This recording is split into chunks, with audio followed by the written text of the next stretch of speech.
And for the 7th time ever, we are live. Hello, everybody, and welcome to another episode of the Reviewing Network Live. If you don't know what this is by this point, basically, this is a weekly stream of consciousness conversation recording session where we talk about some things that happened in the last week, some news stories, some stuff of interest that I felt like I wanted to get off my chest to delve into and talk about it with you guys, and or girls too. Whoever's watching the show, welcome, of course. But yeah, this is basically a long form conversation show. It's basically a podcast, so that means that these are going to be longer than my usual videos, longer than my usual reviews. And also, for the most part, there is going to be a lot of more uncensored conversation here. So there's going to be some foul language here. And I always have to put out the disclaimer that if you don't feel comfortable sticking along with this, you're more than happy to turn this off and go do something else. But if you're up to the challenge, as I usually say, sit back, relax, and let's begin the conversation. And as always, that we like to start the show off by taking a look at the weekend box office, which is going to lead into the first major story I want to cover here, because I've been building this up for the last couple of weeks, and I can't believe that this is finally going to week that I'm finally going to go hard on into this. That sounds absolutely horrible, I know, but I need to delve into this. But we'll eventually get to that one when we get to the number one film. You know, I'm not really surprised what the number one film is if you've been following the news over the last 2 months or so when this first got announced, and despite that, there are some surprises in terms of how low the other movies in the top 5 dropped off, because considering what was coming out, I thought these would drop a whole lot lower, but not exactly. But let's just get into it. Let's start, of course, off with the number 5 film, which was last week's number 4 film, and that is The Creator. $4.3 million, only dropped off 31% from last week. $32.4 million for an $80 million budgeted film. It's closing in on it after worldwide grosses. If you add worldwide, it's up to $79.1 million. Like I said, it's an $80 million budgeted film, so it's at least going to make profit back it's going to make its budget back for Disney. Profit-wise, probably not so much. So that's the one that's like, I don't know. I got on people a couple weeks ago for not going to see an original film and because they always keep complaining about how everything's like, oh, it's always sequels, it's always reboots. Give me something original, okay? Here's this right here. And everyone's just like, I'm not going to go see that. It's just like, and I get it. The Creator has a lot of influences from other sci-fi things too, but it's a bit based off. It's not based off an intellectual property. It's advertised as an original concept overall, despite the fact that it's taking influences from other sci-fi films. But I don't know. Maybe it was mostly because of the star power. I mean, there's not a big leading man in here, despite the fact that leading star involved in here, despite the fact you have people like John David Washington and Allison Janney among the cast who are respected actors, but they're not reliable box office draws. No matter what you say about Denzel Washington's son. I mean, he's a great actor, but he's still not a huge box office draw yet, which is unfortunate. But that's just the way it is right now. But still sticking around. It's going to make some money back at some point because it's about to go past its budget, so it should do fine after a while. Like, it'll take a while for it to make its money back, but it should do fine in the long run. But so with that being said, on to number 4, and that is Saw X, which actually held up pretty well despite the big drop-off last week. 27.3% drop-off, brought in $5.7 million, $41.4 million. Let me see if I can find out where it currently stands right now with the other Saw films. Give me 1 second. Alright, it's basically kind of in the middle of the pack for the other Saw films. It's down at number 7. It surpassed Spiral, The Book of Saw, Saw 6, and Jigsaw, which was the previous attempt to try to reboot the Saw franchise. But it's about $4 million away from beating Saw 3D, and I think it'll probably end up around between where the original Saw and Saw 3D is at. Saw is at $55 million. Saw 3D is at $45 million. So, judging by what happens here, I think it's going to stay right in the middle there. I don't think it's going to go past the Saw 6 or anything beyond that. The top Saw film still is Saw 2, which is at $87 million in 2005. But, yeah, I think this will be right in the middle of the pack for the Saw films. But, it's the best reviewed of the series, so people are still coming out to go see it. So, not much more to say about that one. But with that said, let's go to the number 2 film. And the number 2 film, not surprisingly, Paw Patrol: The Mighty the number 3 film. I said 2. It was number 2 last week, I should say. But The number 3 film is Paw Patrol: The Mighty Movie, which $7 million, 38% drop off, has brought in $49.8 million. It's already surpassed the previous Paw Patrol film. And again, not really much of a surprise. There's no family films coming out until mid-November, so this will probably stick around for at least another couple of weeks, like well past Halloween. It'll probably be around even when The Marvels comes out on November 10th, which will be like the next big blockbuster film at this point after this weekend. But no real surprises there. Paw Patrol: The Mighty Movie still holding on in there. Let's go to number 2. This one kind of surprised me that it held up as much as it did, and that's The Exorcist Believer, which, you know, it did drop off. It did drop off $11 million, $44.9 million after 2 weeks, 58.5% drop off. It did drop off a little bit, but surprisingly, I'm surprised that it did not drop off even more, considering that the buzz, the critical reception, the word of mouth on this was not that strong, and yet, sure enough, it's still making over $11 million after 2 weeks. I would have thought that this one would have been under $10 million, considering all the bad word of mouth it got, but I mean, did pretty well. I mean, for this first film, a $30 million budget, which is not bad at all.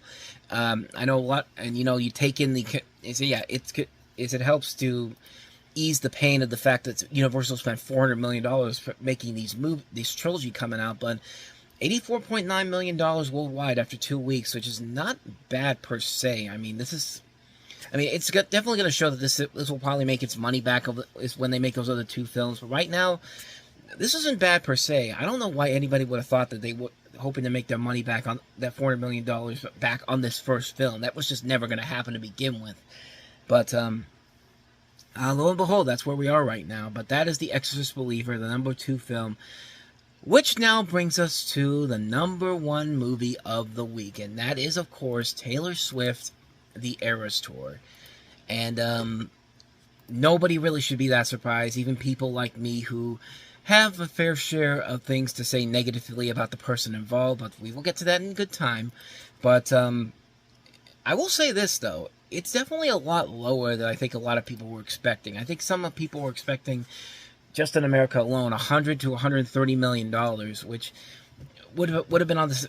I don't think anybody was expecting this to go up near where Barbie or Super Mario Brothers were at this point, where like 160 million plus. But $96 million is nothing to shake off about, especially for a film that is being put out by basically a theater company. It's AMC that's putting this out in all these theaters, and it's not a bad opening at all. It's actually the second best opening of all time, behind the Joker, the 2019 Joker, which made over $96 million when that came out, and yeah, really, like, there's really not much more to say about it. I think everybody kind of expected this to do well, and maybe because of the fact that it was selling out big time, maybe that's part of the reason why we have so many movies here with like less than the drop-offs than we were kind of expecting. Like Exorcist Believer didn't have that big drop-off that usually a film like this would have, but no and behold, it didn't, because there's a chance that there was a chance that this wasn't going to get sold out to a lot of people.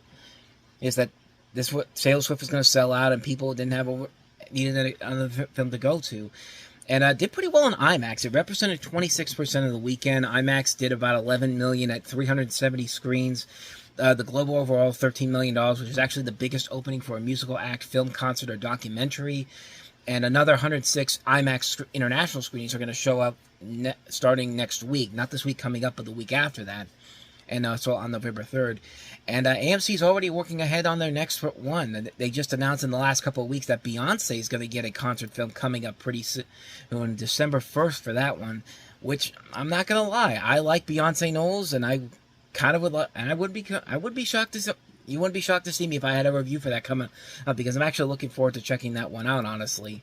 But yeah, I think they said that's coming out on December 1st, I believe. December 1st. Let me see here. Well, okay, November 30th is when they're doing the screenings, but basically it's going to open up on December 1st. So, yeah, it could actually be something kind of cool to see. That I would definitely pay to see that, because I like Beyonce's music. I like that music a lot, and probably it's not going to sell out as much as the Taylor Swift movie did, but But then again, 24 is those Taylor Swift tickets but then again, you also have to account for the fact that Taylor Swift's tickets and the Beyonce tickets are much more expensive than than a regular movie is. Like a regular movie, any point of the day would probably be about maybe, I don't know, probably like around $8-10. I think Taylor Swift, was like around $20, like $25. So you got to take into consideration on that front too. And I mean, for a business move, more power to them, man. I think that was a smart move on their part. But I just wish they actually had used it on somebody whose music isn't complete garbage, at least in this person's opinion. So why don't we just go ahead and get into it right now, because I'm gonna feel a whole lot better once I finally dish this all out to you. And I'm looking forward to the hate mail I'm gonna get from this, the comments and all that. But somebody has to say it, man. Somebody has to say it at this point. Yeah, let's just get it out there. I really, really do not like Taylor Swift. Now, this isn't something that is just something that I've been hating over the last couple of months, since they've been overhyping her all over the place. Now, this is something that's been building for a long time now, and even back when she first got started, I didn't really have a problem with her. I really did not have a problem with her when she was coming into the stratosphere in the late 2000s. Like when she won the Video Music Award and Kanye West came up on stage to basically just take away her moment that she well deserved at that point.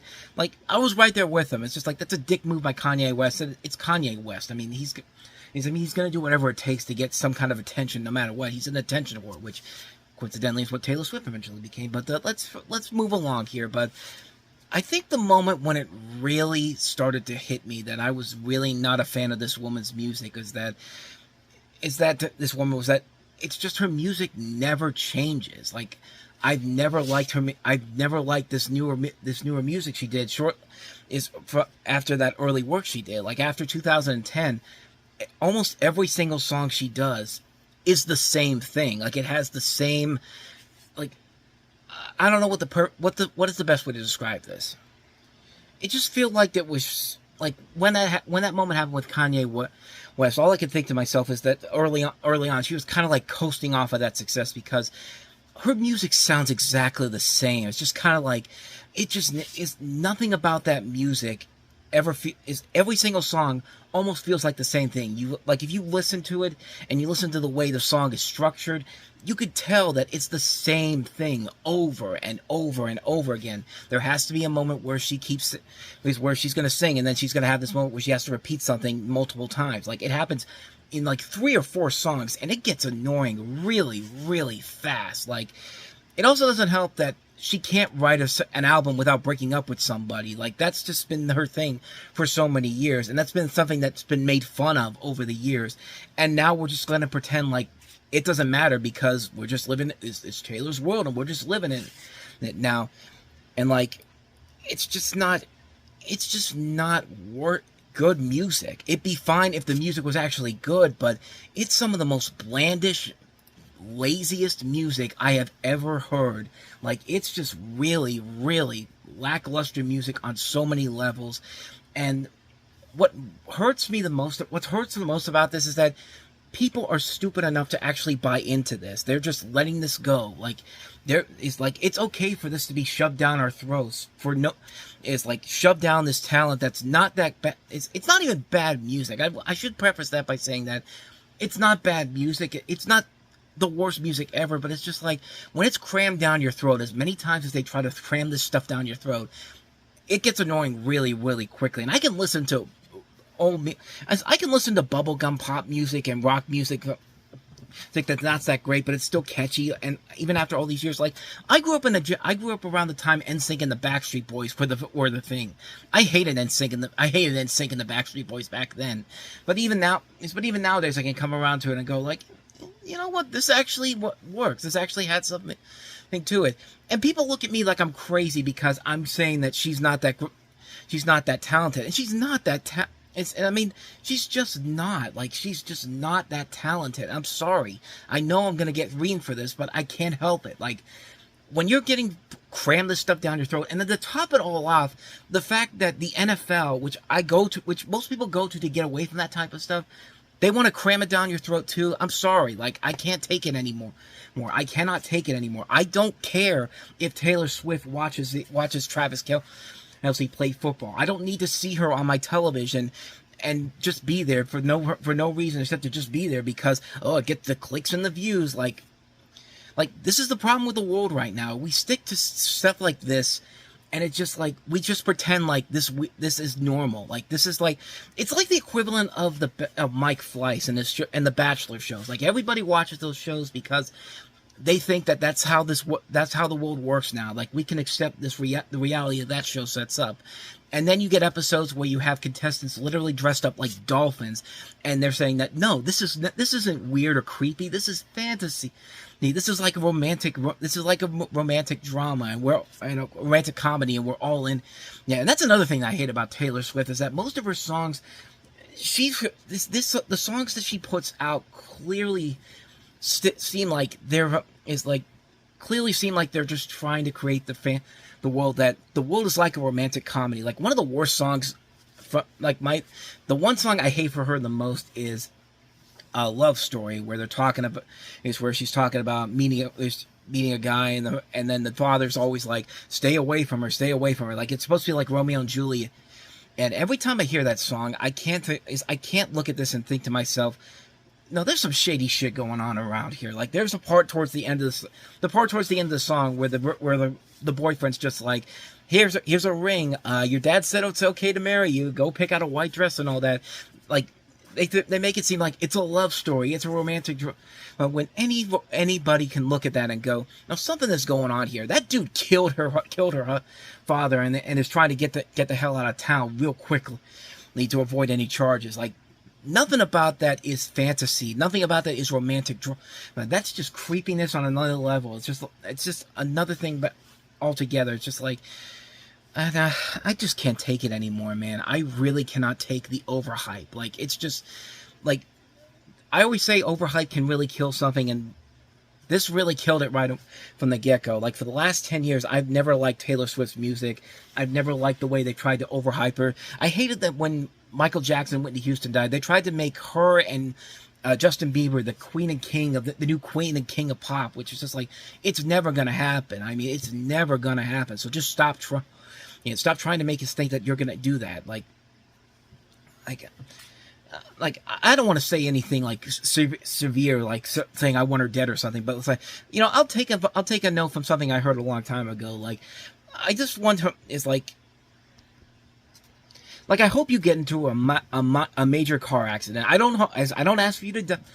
I don't want you to die. I don't want you to get severely injured or anything. I just want you to go into not even a major car accident. I'll be nice, a minor car accident. So you just have to pay off some different interior, or just something like, just have something bad come out about you, like what happened with Lizzo recently. Like, let's get the Me Too movement going on in here, because you know what? When that day comes, I'm going to be so happy when that happens, because that means we can finally kill this overhype to a point where, like, I could dance on I'll be like Bender from that episode of Futurama where he's in a tap dancing competition with this girl who beats him up who breaks his leg at first, and then when she has a heart attack, he sees her he's literally grasping for death on the floor, and he's just like, in your face, little girl, I'm not even gonna wait for the cast to go on. He's just jumping on top of her, like, and it eventually saves her life. But that's gonna be me whenever that big story comes out, like that bombshell story comes out, because honestly, I can't take it anymore. Oh, man, I cannot stand Taylor Swift at all. I think the overhype is just pushing me to another level. I just want it to go away, man. I just really, really want this to go away. And like I said, I know I'm going to get creamed for this. I know people are not going to like what I have to say, but I'm sorry. Somebody has to say it. Somebody has to say it. And I'd rather it be me, but obviously it's going to be me, because I'm the one that's bringing this up to begin with. But, so anyway, yeah, I just had to get that off my chest. So that is why I hate Taylor Swift. So with that said, let's try to get back on a positive note here. And we've got some stories to talk about from the past week. So why don't we just go ahead and work on that? So this week, the New York Comic Con took place, and we've got some stories from there that we're going to delve into as we move along here. But there was a story that I thought was pretty interesting about Matthew Vaughn. Matthew Vaughn had his big panel this week when he was talking about his new movie Argyle, which looks pretty badass. I mean, it looks like Matthew Vaughn doing what Matthew Vaughn does best. But during this, he talked about something that I thought was kind of interesting and also kind of really, really dickheadish on the part of the studio on the studio that's going to put this out that we're going to talk about here. But during this panel, he talked about his experiences in Hollywood, frequently throwing jabs at, at the machine and industry politics. This comes from the Hollywood Reporter, who did a story on this. And there's a part in there that I thought was pretty interesting, where he talked about his time working on the X-Men series, including one of the major reasons he decided to walk away from the job. And so what happened was, this was back when he was attached to direct X-Men The Last Stand, because of course he would go on to direct X-Men First Class. And he goes on to say that, I went into one in the executive's office and I saw an X3 script, and I immediately knew it was a lot fatter. I was like, what the hell is this draft? He went.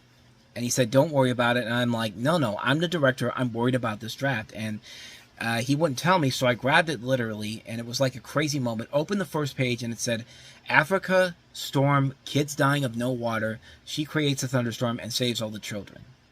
So I guess he's talking about when one of the executives shows him the script, and it says, Africa, storm, kids dying of no water. She creates a thunderstorm and saves all the children. And then Vaughn admits admitted at first he found it a pretty cool idea, but once he learned what was going to happen to the script, his relationship to the project soured, and basically he said, what is this? Oh, it's Halle Berry's script. I went, okay, because she hasn't signed up yet, but this is what she wants it to be, and once she signs up, we'll throw it in the bin. So basically what that means is that they were going to send this to Halle Berry. She was going to say yes, and then as soon as she said yes, that script would get tossed away, and Vaughn basically said to the executive's response, I was like, wow, you're going to do that to an Oscar-winning actress who plays Storm, and I'm out of here, so I quit at that point. And I thought that, and reading that is just like, that's a dickheadish move from a studio like that. That just feels like something that, like, you can't even describe really what that feeling is like when, I mean, he makes the point where he says, like, you've got an Academy Award-winning actress who's wanting to come back to play Storm, who plays Storm in the other two X-Men movies, and that's how you're going to try to convince her to come back to it. You're going to tell her this is how it works, and then you're just going to toss it away. It's just like you can't blame Matthew Vaughn for wanting to leave at that point. I'm actually honestly surprised he came back to X-Men First Class when he did that about 5 years later. But man, that was such a dickheadish move on that part of the studio. And of course, X-Men The Last Stand turned out to be the magnum opus, in quotation marks, that it actually ended up becoming. And yeah, needless to say, that did not work out so well for them. And Brett Ratner came in and he ruined that one. But I don't know. I just found that kind of amusing because during this panel, he also talked about Kingsman 3 coming out next year. And also he's working on a reboot of Kick-Ass with different characters in the works.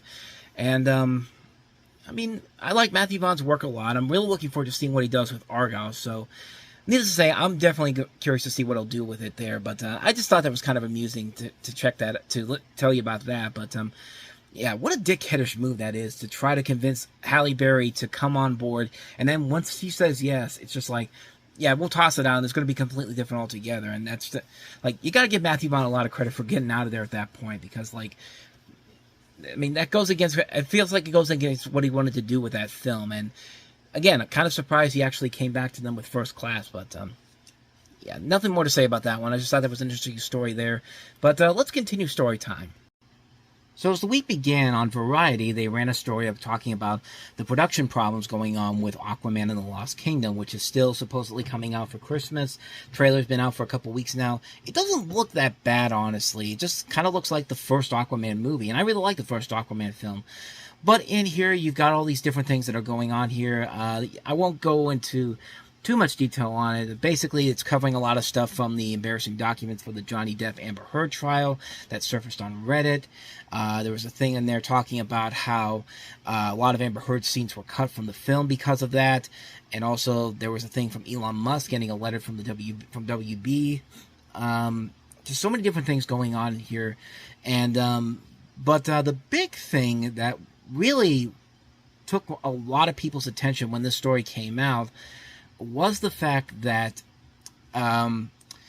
it's midway through the article here, and it basically is just one sentence here that is basically the headliner here, and that is that it says right in here, regardless, some on the Warner Brothers lot are convinced that another company, most likely Universal, will buy Warner Brothers within 2 years, making recent DC subplots and upheavals feel quaint. So, yeah, like this is, and it's a story that I think a lot of people were very much aware of because of, well, for one thing, Universal and Warner Brothers basically have kind of already meshed together on a number of different things, like Studio Distribution Service, which is the company that puts out the home media releases of Warner Brothers and Universal titles. They've been doing that now for almost 4 years now, so technically they're already kind of together on that front there. But trying to see if I can find another story on here that can kind of give you a glimpse of what they're trying to do here.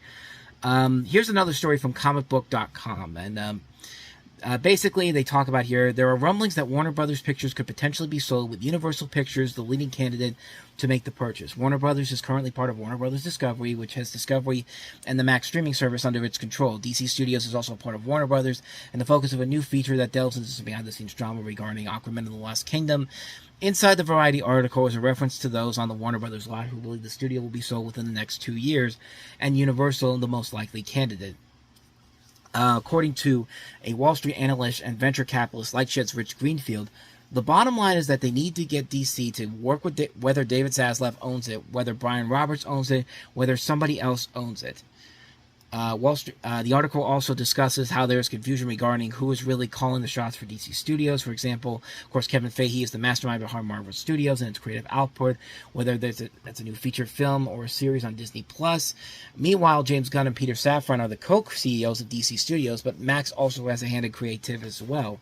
However, Max source did state the collaboration between Gunn, Safran, and Max executives Sarah Aubrey and Casey Bloys has been seamless so far. So the big thing to take away from that, besides what's going on over with DC, is that there's a possibility that Warner Brothers may eventually get sold into Universal, which, considering how such a bang-up job that David Zaslav has done since Discovery took over Warner Brothers, really it should not be that surprising. But it's a growing concern, because really think about where this Warner Brothers has been in the last pretty much 5-10 years. Like, AT&T, back in 2018, AT&T spent years and $85 billion to acquire Time Warner when the deal finally went through in 2018. Then after only 3 years into the business of Hollywood, AT&T sold it off to Discovery for $43 billion. And they're saying that it's probably going to happen again, which would create a massive mess overall here, because basically David Zaslav has been at the center of a lot of discussion. Not a whole lot of it's been flattering. He's been ruthless in his efforts to save billions to help ease the company's massive debt load, which includes axing more than $2 billion worth of movies and TV shows, which of course includes Batgirl, several projects that were already pretty much done and had to be purchased by other studios and streaming services to finish the projects. And it helps to illustrate just how messy the streaming wars have become in the aftermath of the pandemic. Everyone went all in on streaming in an attempt to emulate Netflix's success, and during the pandemic, when everyone was trapped at home, it worked out fine. I'm reading this off of Slash Film, by the way. This is another article about it on there, but now, though, streaming growth has been largely halted and the long-term realities of surviving in the business have changed. Not every streaming service that currently exists will make it in the long term. Other wolves roared in the media scrap heap along with the ill-fated Quibi in the coming years, and nobody wants to be the next Quibi, so what's the solution? The prevalent belief is that more high-profile media consolidation will come in 2024 and beyond. Even though Warner Brothers is scarcely more than a year old, it's easy to see why an acquisition could be on the horizon. NBC Universal makes sense, as we're looking at two slightly smaller studios compared to a giant like Disney, joining forces to survive in the long run. And also, like I said before, they're already basically putting out movies within the same company. Like, there's double feature sets of different Warner Brothers and Universal projects on Blu-ray and DVD. If you go to Walmart and Amazon, you'll find them on there. But Peacock is losing billions annually and seemingly has no path to becoming a real player in the streaming game. Max may be better positioned, but is still struggling to find an identity. Their powers combined, that's a company that feels like it would be too big to fail, the massive pile of debt that will result from such an acquisition notwithstanding. So the article continues going on here. They also say that Paramount may also be putting up a for sale sign on the lawn pretty soon. And that might be a possibility for Universal and Paramount to merge. And, you know, basically, we just kind of are in a sticky situation with Hollywood. And it also doesn't help that we have an actor strike that's apparently not going to end now, because the negotiations that sounded promising in the beginning have just completely faltered off for the stupidest of reasons, because of 2%.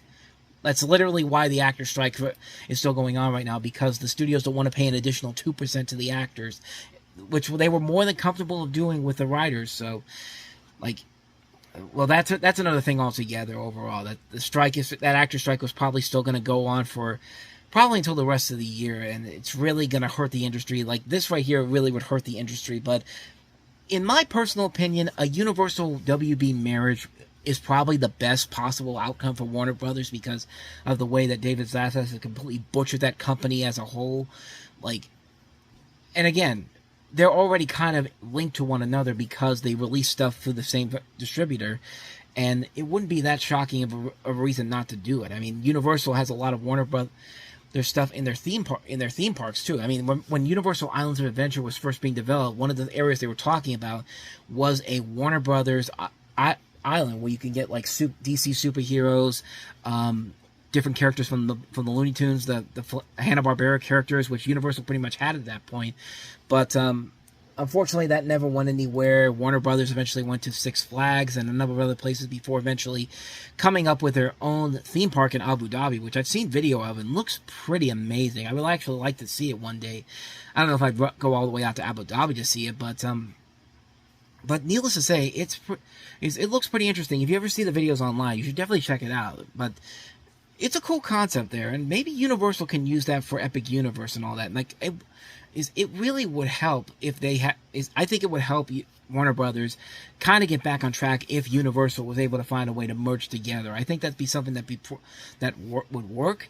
It'd be tough to handle because of everything that happened beforehand, but it's not the craziest idea ever. Plus, it'd be better to get it to somebody that doesn't want to completely dismantle the company like David Zaslav wants to do and make it all about his Discovery Channel properties, because that's all he really wants to do with it. He did that he took away a lot of the stuff from TBS, TNT, and Cartoon Network that made those networks stand out. Like, TBS used to be the Comedy Network, TNT used to be the Dramatic Network, Cartoon Network is the Cartoon Network. But if you watch it now, you could barely tell the difference between either one of them. Every one of them looks exactly the same. So it's just interesting times we're in right now, and even Disney's not safe from this. Disney's been trying to say that they want to get rid of ABC, and one of the top guys they want to get is Byron Allen, who, if you don't know who he is, you may not know who he is, but you definitely are familiar with his work. He's a businessman and a comedian. He's been in comedy for a number of years. And he's a business guy. He made a bid to buy the Denver Broncos, and he was eventually outbid. He's bought stuff like the Weather Channel. He has an equity share in Sinclair Broadcasting of the Fox Sports networks. He's got a big company on him, and he's been saying for a couple of weeks now that he's looking to get ABC at some point. So maybe that's something. So that'll probably happen. I would say that if that was to happen, it would probably happen first before Universal eventually picks up Warner Brothers. But I think Universal does eventually get Warner Brothers at some point. It's something that it just seems like it's destined to happen. So we'll definitely see how that pans out in the weeks to come. But that was one of the big interesting stories that came out during the week early on. But let's go ahead and move on to another story. So we've actually been covering Doug a lot over the last couple of weeks. I did a video a couple weeks ago on the show. We talked about how Disney eventually almost bought almost eventually became the home for Nickelodeon when the original Fox originally was going to do movies based off of Doug, Rugrats, and Ren and Stimpy. Of course, Doug eventually went to Disney later on when Jim Jenkins went on to work with with his company. And a couple weeks ago, on Time About the Movies, we also covered Doug's first movie. And so this story came out this week that the series creator Jim Jenkins is planning to has revealed plans and concept art for a new Doug sequel series. And this is a story that comes from Screen Rant, and you have here the classic animated series Doug is getting a sequel update from creator Jim Jenkins, who also revealed potential concept art in a new video. The video being Banging on a Trash Can with Jim Jenkins. It's a video by Ten Buick, and in there he shares his ideas for Doug revival and also reveals concept art for what the project might look like. In the video, he notes that he drew up artwork for the Doug sequel series within the encouragement of a Disney executive, and the sequel would be titled Doug Kids, with the intro being a plain white background. Sorry, the they have a spelling error on here. I'm guessing that's intro, but I digress. This would continue what was established in the original, except it would feature Doug's 2 children. There would also be a puppy similar to Doug's sidekick, Porkchop. Another image shows adult versions of Doug, Patty, and Skeeter and Roger. And he says that here's what I wish would happen. Doug turned 33 years old this year, something like that. So if you think about it, the fans of Doug had grown up. Maybe some of them got married, maybe some of them had kids. So the idea of bringing Doug back now, I think, has the real power in it. And so in the interview, he notes that the sequel series is still very much in the early stages of development, though the project received approval from Disney, which has the rights to Doug, and I'm going to get to that in a minute. The creators shared that the draw of bringing Doug back comes with the fact that the audience has grown up with... Okay, we pretty much covered that already. The revival would potentially see its protagonist married to Patty Mayonnaise. They are now adults with 2 children named Yancey and Doug Jr., although from the title, the series would somewhat turn the leads to a new generation of characters. Doug Kids also would feature familiar faces like Roger, BB, Judy, Skeeter, and others. They basically show you the video. I'll put a link to the video in the description below so you can check that out. But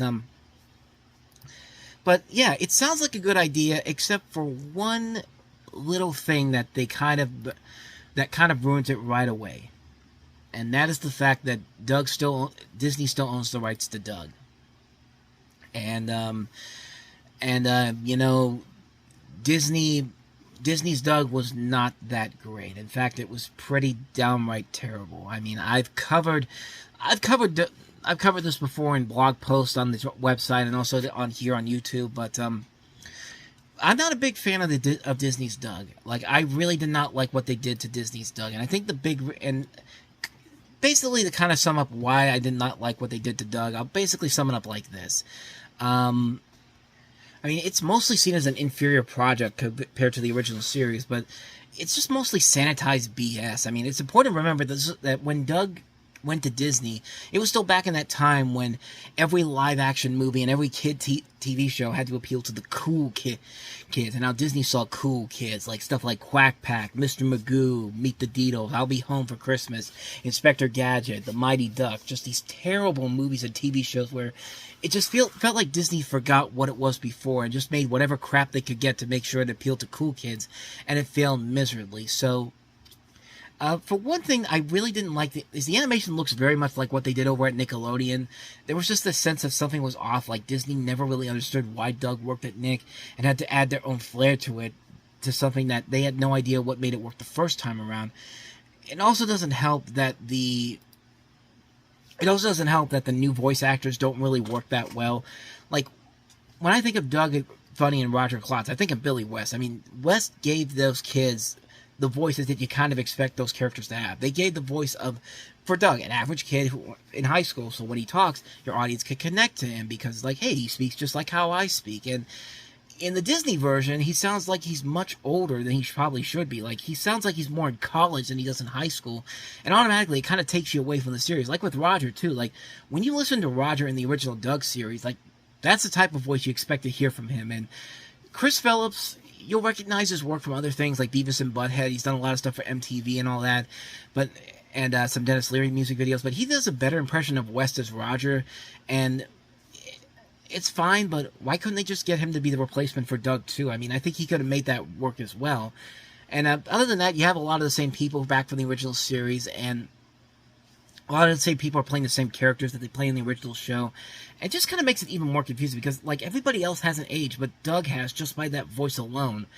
It also doesn't help that the stories got way too convoluted and too out of place. Like, the entire first episode is essentially everything getting rebooted. You know, Doug doesn't want to get his hair cut. His parents are about to announce that they're going to have a baby because we got to throw that cliche in there. They pad that out all the way to the end, and they don't even try to hide it. It's just like kids are going to figure it out at some point, but on top of that, Roger ends up becoming rich.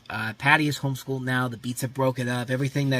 It's basically everything that Disney looked at this and said, okay, let's just get rid of everything and just start all over again. And it's just like, and a lot of those stories go on for way too long. The benefit of Nickelodeon's Doug is that they did everything within an 11-minute time period. But now every episode is 22 minutes long, and the scripts are mostly written by people who can't figure out how to make these stories work for 22 minutes, and instead it's just something that keeps going on and on and on, and you keep getting, and you're trying to keep us invested in what's going on, but it can't, because it just feels like you're padding for time, and it's just like it's completely, you're putting stuff in there that's completely unrelated to what's going on.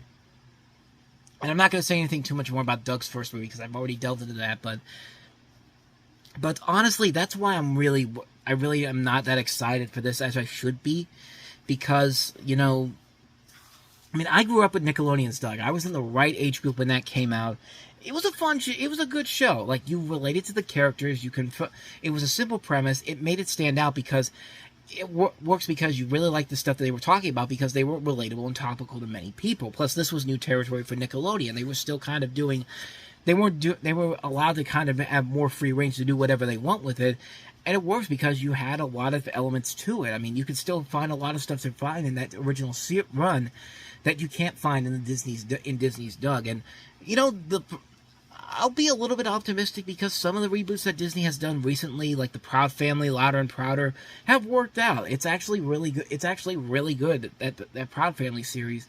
So I'm not that is, and you know, we've had other shows from the 90s get reboots and actually turned out well. Animaniacs was really good. The Tiny Toons one that just premiered on HBO Max, Tiny Toons University, is pretty damn good. I mean, there is still a lot of opportunity. There's still a lot you can do with this, and you know, maybe they're on to something. Maybe there is actually something here that actually could work out in the end. Right now, I'm less than optimistic, but I still am going to give it a shot. I'm going to give it the benefit of the doubt. Let me see what they can do with it. If they can turn it around, if they can actually do something that, if Disney can just let them have as much creative control as they can, maybe this could actually work out for the better. But it is still the Disney Doug getting a reboot. It's not the Nickelodeon one, which really irked me in a bad way. But I'll see what they can do. I'll give it a fair shot. So yeah, let's go ahead and move on to the next story. So I'm going to cover something here that I have not really covered anywhere. Not on this channel, not on the main channel, not on the website. But I'm a big Archer fan. And this week, Archer had its final episode air after 14 seasons, which is a long time for that show. And there was a little bit of a lull there, but the last couple of seasons, like once they got past the coma era, where they had all the different like things like Archer Dreamland or Archer Danger Island, Archer Space and all that, once they actually went back to the original Archer, the show really got good again. And it was always good for the most part. It was never terrible, but those coma seasons really were not as, really were kind of the lull of that series. But if you haven't been catching up with it for a while, I'll kind of run it down here. Lana is now running the spy agency now that Mallory has left. Horace Mallory, Archer's mother, voiced by Jessica Walter, who passed away a couple years ago. The agency has this new British spy, Zara Khan, played by Natalie Dew. And she's been a really fun character. I've really liked her coming into the show in these last couple of episodes. And basically, the plot of this episode is that you have the last episode, that they literally market this as the final episode.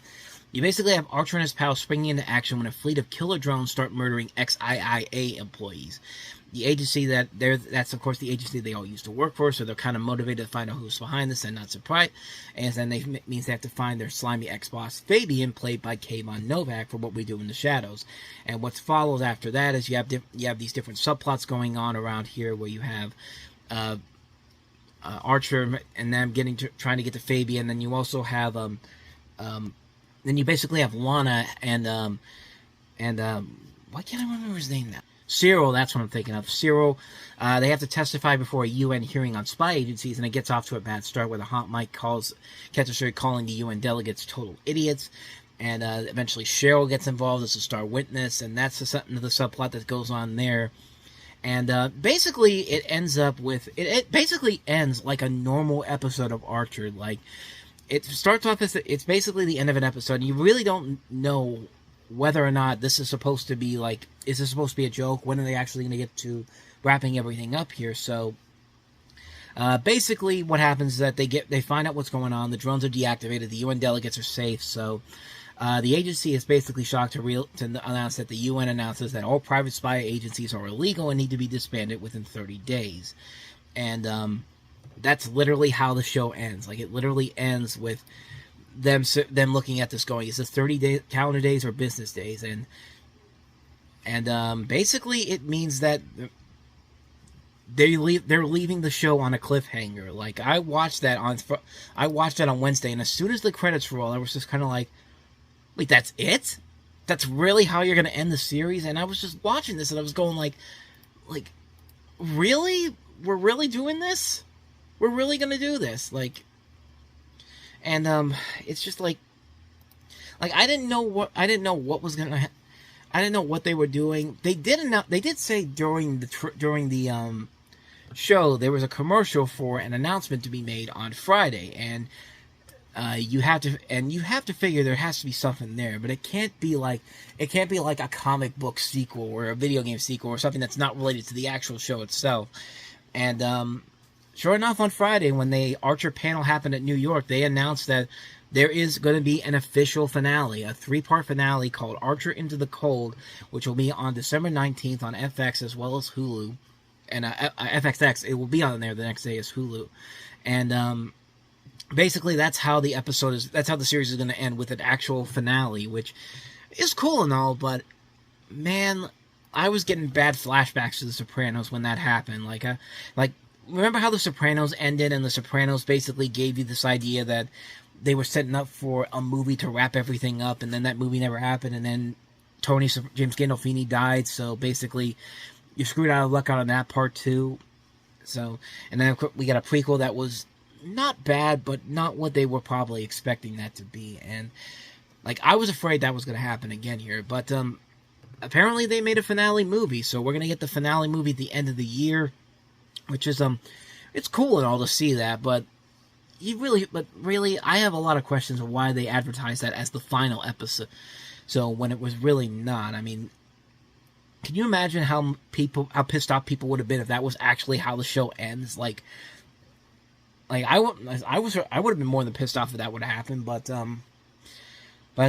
no, we are getting a conclusion, so we still have to wait a couple more months for it, unfortunately, but I don't know, it just seems weird to do that. It just seemed like a weird marketing move to do that. I don't understand why they did it, but that's kind of the situation we're in right now. So I'm glad to see that it is getting a proper finale, but I just don't know if that decision was probably the best way to go with it, because you really kind of irked a lot of people, myself included, but whatever. At least we know we're going to get it. It's not like it's something that's going to be in development for a long time. It probably never happened. And even if it does, it'll be many years after the last episode before they eventually do the inevitable reboot, but I don't know. I just thought that was something I wanted to bring up there, because I thought that was just a weird way to say to the world that this is the final episode, but wait, it's not the final episode. The real final episode isn't coming for another 2 months. It just felt like it just didn't feel right to do that. At least in my opinion, it didn't. But that's that story there. That's my thoughts on the Archer finale and the decision to do this reboot, this movie that's going to wrap the series up, coming up at the end of the month. So let's go ahead and move on to the next story.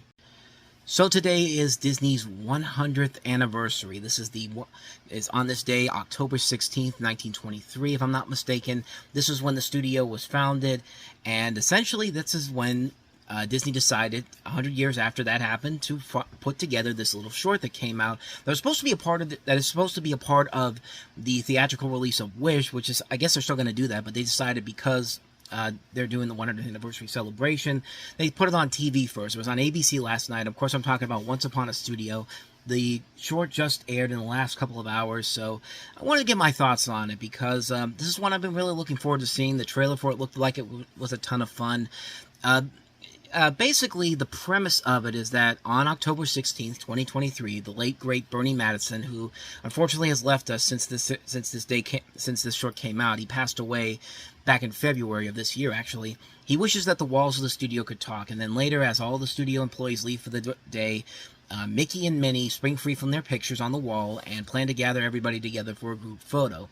And when I say everybody, I mean a good majority of everybody. It's not quite everybody from the Disney library, but it's a good assortment. I think they said over 540 different characters from all the studio's feature films and shorts are in this little short, including characters from Wish, the new Disney movie. And right from the get-go, you see characters, like you obviously see Tinkerbell, you see Mickey and Minnie, get characters from Princess and the Frog. You got Little Mermaid, Cinderella, Raya and the Last Dragon, Bambi, Beauty and the Beast, all these, Winnie the Pooh, The Jungle Book. A lot of these people here. There's a lot of people, but they go for the more obscure characters too. Like, you see characters that are not quite as memorable, or films that were not big hits when they came out, but you still see them there. Like, you still see people from Strange World from last year. You see people from Home on the Range, Brother Bear. The Rescuers Down Under has a ton of cameos in here that I was surprised that I saw in there. Oliver and Company. Just movies that aren't quite as memorable to most people as the true Disney, the very Disney classic. What am I trying to say here? The assortment of Disney classics that are in the library, but there's a good assortment of them. There's a ton of them all throughout this, and it's just fun to see. And I like what they did here. They had a mix of like different, like they took older recordings from the past, mixing them in with some new ones. Some new recordings as well. Like when you see Thumper coming out of the picture, you see it's a new actor at first, and then they play the older footage after that.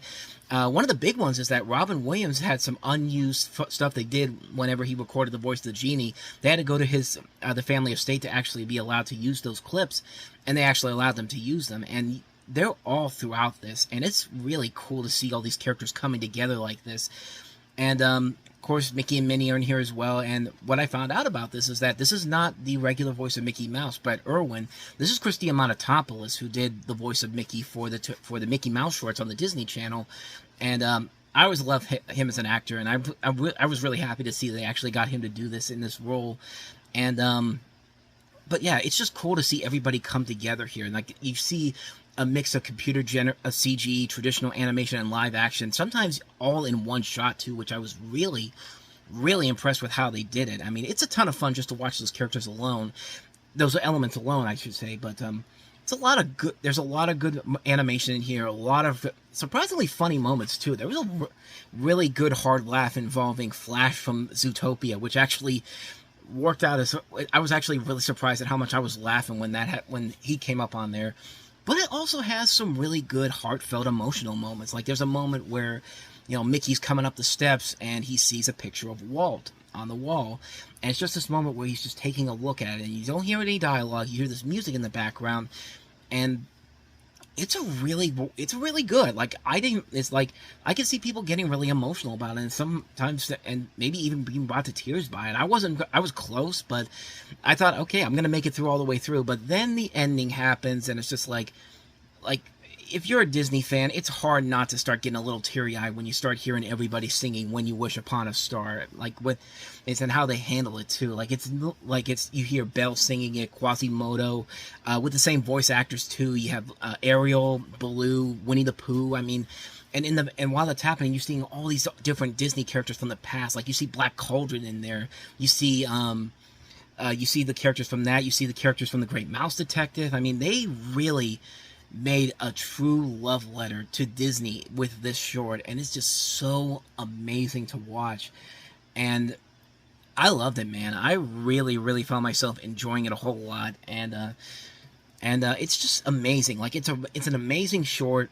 It's a great tribute to Disney's animation studio for what they've done over the past 100 years, and it's just like, it's hard not to get so impressed by what they did here, especially if you've consumed a lot of Disney in your childhood. I mean, the fact that they got a lot of the same animators too to work on this as well is really, really impressive.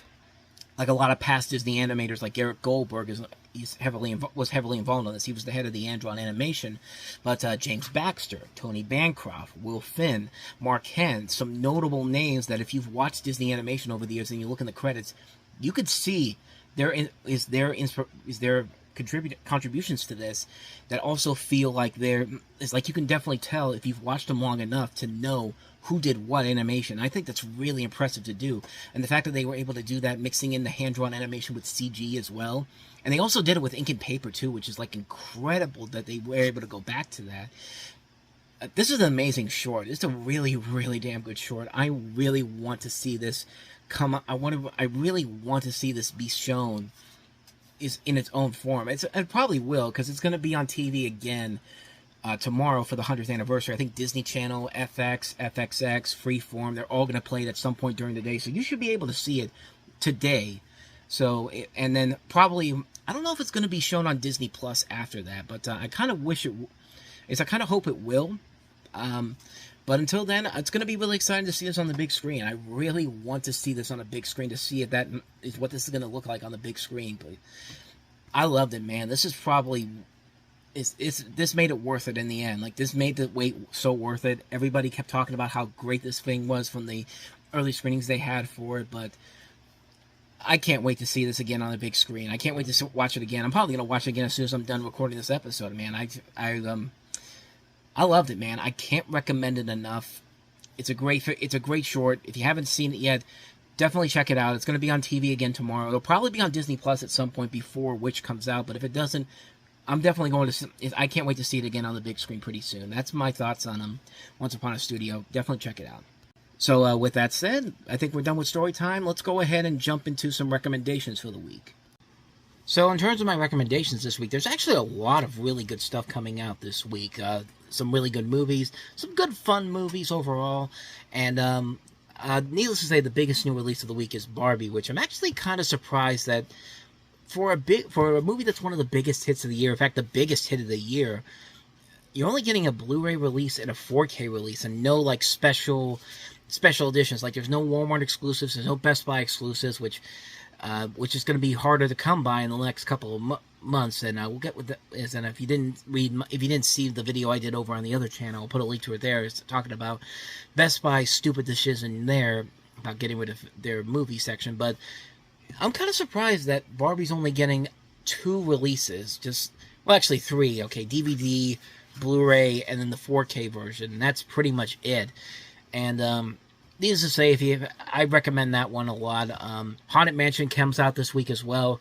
Probably should have released in theaters around this time, and instead of putting it out in the summertime. But Haunted Mansion comes out this week. Comes out. I already have it on. I already got the Steelbook I pre-ordered yesterday. I could check that out on the Movie Stop episode I did over on the other channel.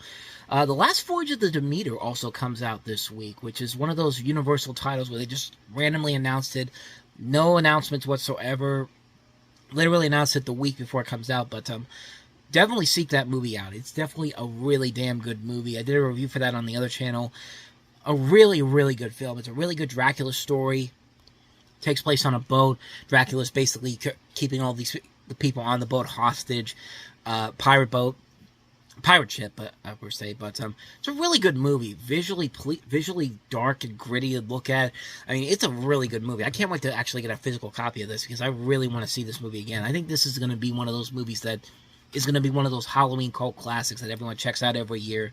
It definitely deserves to be seen if you haven't seen it in theaters. Definitely get it on Blu-ray this week. I know I'm going to get my copy of it at some point, but Barbie, Haunted Mansion, The Last Voyage of the Demeter are the big recommendations for the week. Now it's time for my Halloween recommendation. My Halloween recommendation this week, we're going back to the 90s again. Tiny Toons Night Ghoulery, which I believe is available on Hulu still. You should still be able to get it on there. Okay, it's no longer on there, but it is available to rent when you book. It's available on Apple TV, and you can also get it through like Amazon, Google Play, YouTube also has it as well. But it's one you should really check out. This was back in 1995 when Warner Brothers Animation was kind of at their peak, because they also did the Pinky and the Brain Christmas special, which I did a blog post talking about that one a while ago. I think that was around the time they had peak animation at Warner Brothers Animation in terms of their television department. But this is a really great Halloween special, not just because you get to see the Tiny Toon characters one more time, but it's kind of it's probably the best thing the Tiny Toons have ever done. And this is probably the smartest, the most cleverest, and the most well-done episode they've ever done. And this was like right when Animaniacs was coming into was still on the air. And like, it's just, like, in addition to the great acting, the animation looks incredible. The humor is very, very funny. Like, it's really smart, satirical, funny comedy. And it's just like, you could just tell that the people that were working on this were also working on Animaniacs right at the peak of its writing, and the comedy and the animation were at the highest point that Warner Brothers Animation was at that point.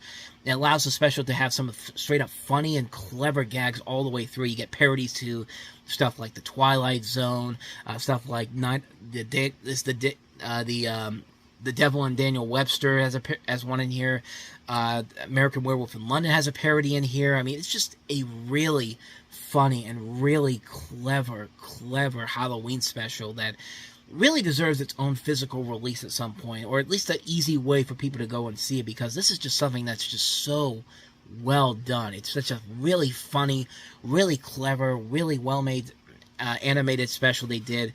It's the last thing the original Tiny Toons ever gave us, and what a way to go out on it. I mean, it's just one that is really, really worth a watch. If you can go find it somewhere, it's, like I said, Apple TV has it, Amazon Prime has it as well. It's not available physically except for VHS, which I don't know. Some of you might still have a VHS player, but if you have it, you could go out there and find it there. But the best way to find it right now is on Apple TV or Amazon Prime Video. Seek it out because it is definitely worth a watch. That's my Halloween recommendation for the week. And on that note, that's going to wrap this week up. So thank you so much for watching this episode. If you like it, hit the like and subscribe button, and check out some of the other episodes we've done. And I will see you guys next week for another episode. A new episode gets posted every Sunday, every late Sunday night, early Monday morning. So check it out there. Thank you so much for watching. And if you like it, like I said, hit the like and subscribe button. So I will see you guys next time. And until then, we are out.